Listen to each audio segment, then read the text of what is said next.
મહીસાગરના લુણાવાડામાંથી એક એવી ઘટના સામે આવી છે જેને જોઈ ખેડૂતો પણ દંગ રહી ગયા છે। એક ખેતરમાંથી લગભગ 8 ફૂટનો વિશાળ મગર અને તેના સાથે 10 નાનકડા બચ્ચા મળી આવ્યા છે।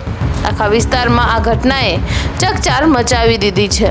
તો મિત્રો, મહીસાગર જિલ્લાના લુણાવાડા વિસ્તારના એક ખેતરમાંથી વન વિભાગે એક મોટા મગર અને તેના 10 બચ્ચાઓને સુરક્ષિત રીતે રેસ્ક્યુ કર્યા હોવાનું જાણવામાં મળી રહ્યું છે। સ્થાનિક લોકો અને ખેડૂતોને ખેતર પાસે મગર જોવા મળ્યાની જાણ થતાં જ વિસ્તારમાં ભયનો માહોલ સર્જાયો। ત્યારબાદ વન વિભાગની ટીમ તાત્કાલિક સ્થળ પર પહોંચી ગઈ હતી।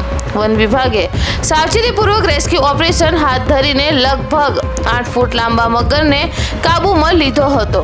સાથે જ તેના 10 નાનકડા બચ્ચાઓને સુરક્ષિત રીતે પકડી લેવામાં આવ્યા હતા।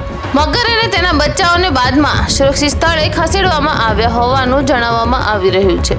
નિષ્ણાતોના જણાવ્યા મુજબ ચોમાસાની ઋતુ દરમિયાન તળાવ અને જળાશયોમાં પાણીનું સ્તર વધતા મગરો ઘણી વખત માનવ વસાહત અથવા ખેતીવાડી વિસ્તારો તરફ પહોંચી જાય છે। તેથી વન વિભાગે લોકોને અપીલ કરી છે કે જો ક્યાંય મગર દેખાય તો તેની નજીક જવાનો પ્રયાસ ન કરવો અને તાત્કાલિક વન વિભાગને જાણ કરવી।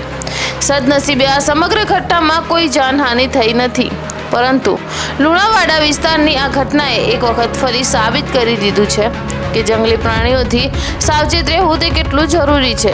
આવી જ મહત્વપૂર્ણ અને વિશ્વસનીય ગુજરાતની મોટી ખબરોથી અપડેટ રહેવા માટે ચેનલને લાઇક, શેર અને સબસ્ક્રાઇબ કરવાનું ન ભૂલતા।